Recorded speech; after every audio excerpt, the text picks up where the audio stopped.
আমরা কেউ সংবিধান সংস্কার পরিষদের সদস্য হিসেবে নির্বাচিত হইনি।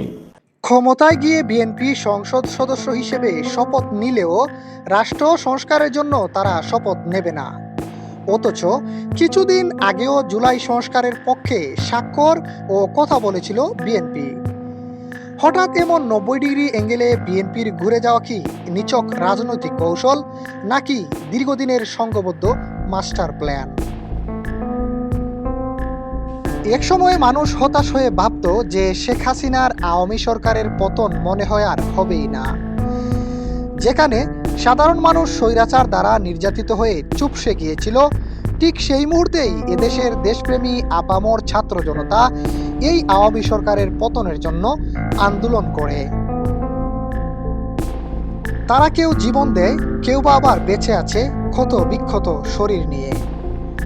অবশেষে জুলাই গণ অভ্যুত্থান ঘটে, পালিয়ে যায় স্বৈরাচার শেখ হাসিনা। তার দূষরেরা যে যার মতো লুকিয়ে দেশ ত্যাগ করে।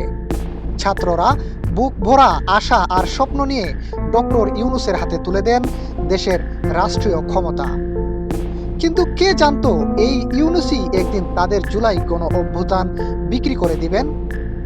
চারিদিকে ক্ষমতালোভী আর চাটুকারদের উপদেষ্টা হিসেবে নিয়োগ দেন ডক্টর ইউনূস, যারা কিনা একসময় ফ্যাসিবাদের দূষর হিসেবে পরিচিত ছিলেন। ন্যূনতম যে সংস্কার করার অঙ্গীকার করে তারা ক্ষমতায় গিয়েছিলেন, তার হাতে গোনা 2-4টা ছাড়া কিছুই বাস্তবায়ন হয়নি। বরং আমরা জুলাই যোদ্ধাদের লাশ রাস্তায় পড়ে থাকতে দেখেছি। শহীদ উসমান হাদির হত্যার বিচার চাইতে গিয়ে যে মারধরের শিকার হয়েছিল শিক্ষার্থীরা, তা এ জাতি আজীবন মনে রাখবে। লন্ডনে গোপনে তারেক রহমানের সঙ্গে ডক্টর ইউনূসের সাক্ষাৎ মোটেও কাকতালীয় ছিল না। ওই দিনই বিএনপিকে রাষ্ট্র ক্ষমতায় যাওয়ার টিকিট দিয়ে আসেন ডাক্তার মোহাম্মদ ইউনূস। ভারতের সাথে আতাত ও ইসলাম বিদ্বেষী পশ্চিমাদের কাছে মাথা নত করে বিশেষ একটা দলের তাবেদারি করে গেলেন ডক্টর মোহাম্মদ ইউনূস।